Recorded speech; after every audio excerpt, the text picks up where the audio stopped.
Երեխաներ ունեցող ընտանիքները նոր տուն կունենան աննախադեպ էժան հիփոթեքով։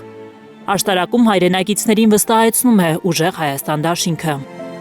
80,000 դրամով ունենան տուն, որը 10 տարի հետո էլ վարձի կարիք չունենա, կմնա իրենց։ Ուսուցիչներն արժանապատիվ աշխատավարձ են ստանալու առանց ատեստավորման, երբեմն նվաստացուցիչ ճանապարհով անցնելու։ Ասում են, ուսուցիչների աշխատավարձերը բավարար չի։ Մեր ծրագրով ամեն տարի ուսուցիչների աշխատավարձերը Երևանում աճելու են 20%-ով, իսկ մարզերում 25%-ով։ Ուժեղ Հայաստանը խոստանում է Հայաստան բերել համաշխարհային լավագույն ընկերություններին, որոնք ներդրում են անելու մեր երկրում։ Բացվելու է 300,000 աշխատատեղ։ Գյուղում աշխատող մարդկանց համար շատ ենք լսել, ասում են կարկուտ է գալու,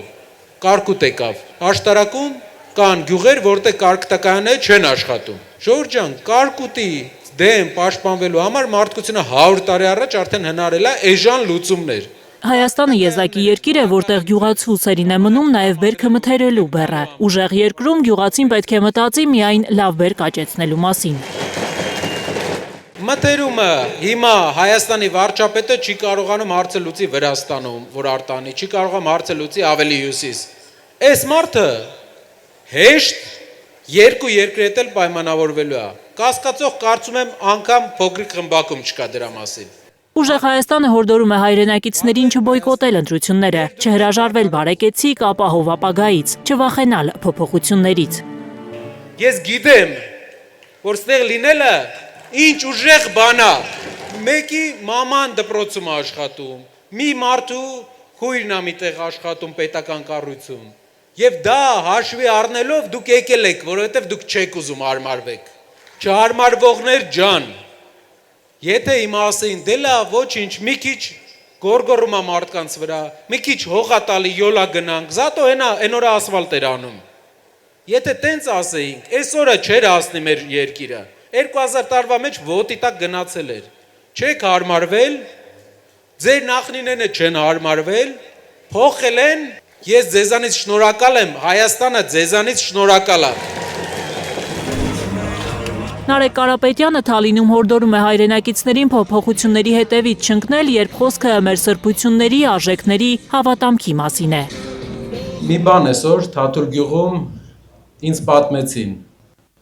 Ասում են, որ մենք Արևմտյան Հայաստանից եկանք, եկեղեցու պատերի տակ էինք մեր նախնիները, ու հացը եկեղեցին էր տալիս, որ գոյատևենք։ Դա ասեց ու ես հիշեցի այս տարվա դեկտեմբերը, երբ մենք պաշտպանում էինք մեր եկեղեցին, գնացել էինք Էջմիածին պաշտպանելու մեր վեհապարին։ Ու ցավոք դիմացի կողմում ոստիկանության հետևը տեսա սասունցիների։ Իմ համար մեծ ցավ էր էդի։ Իրանք պետքա մեր կողքը լինեն այդ պայքարի մեջ, որովհետև մեր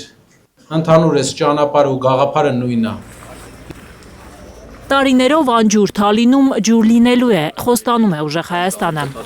Իմ ավակ եղբայրը համազասպը Թալինից ասեց մեր ռայոն ամենաքյասիբ ռայոնը Հայաստանի։ Ու ասեց որ ուշադիր եղնիկ։ Մենք ուշադիր կեղնենք, որովհետև տարբերություն չընկդենի։ Որովհետև այս մարդը նույն արմատից է ինչ որ դուք։